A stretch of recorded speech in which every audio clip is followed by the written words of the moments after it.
Right, last time we went out in the trusty old Narwhal, we had a problem with the engine and starting, and I think it's a solenoid. So yeah, it could be just dirty, but I have bought for me a new solenoid to fit if it's not just the connections. But it's a bit off-putting when you turn the key and nothing happens. Let's see if it does it now. Switch it to on. You can see the battery's good. See, that's what happened when you turn the key. Nothing, look. Right, so that's pointing to either dirty connections or a dead solenoid. You don't want that. Let's see what we can do. When you look at this engine, remember it's had a lot of use. But look, it's very crusty and cruddy around the solenoid. The primaries are all green, so I'm going to loosen them off, give it all a clean up. I'll probably replace it, to be honest with you, because I've got one, and see if that improves it. So first thing to do, of course, is switch the battery off, because you don't want that sparking when you take things off. Now if we just test, nothing, which is correct.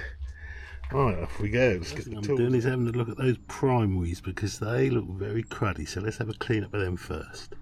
See if that will fix it. If it does, I may or may not replace the solenoid. I cleaned those primaries right up and it hasn't fixed it, so I'm sort of partly pleased about that because I want to make sure I've fixed the old solenoid off, and I've tied off the wires that go with the particular bits.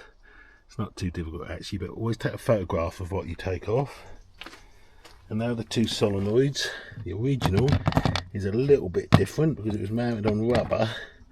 This has got different styling mounts, but I'm going to put some rubber washers, so that should do it, I think.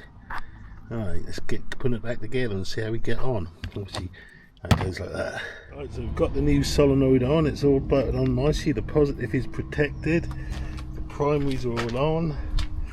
Turn the ignition on, turn the key, and you can see that's good.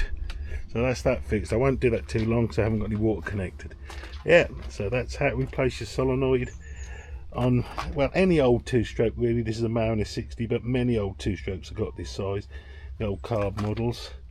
Yeah, and I'll put a bit of Vaseline on there to just help the connections, and hopefully that's sorted. And there's the old solenoid, which I can test, I suppose, by putting 12 bolts across it and see if it clicks, but what's the point, they're so cheap.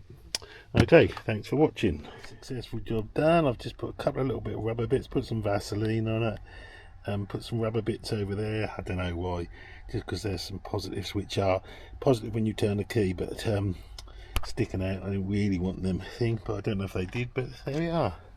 There's the solenoids for the power tilt and trim. Right, let's get the hood on and hopefully we're going to go out tomorrow.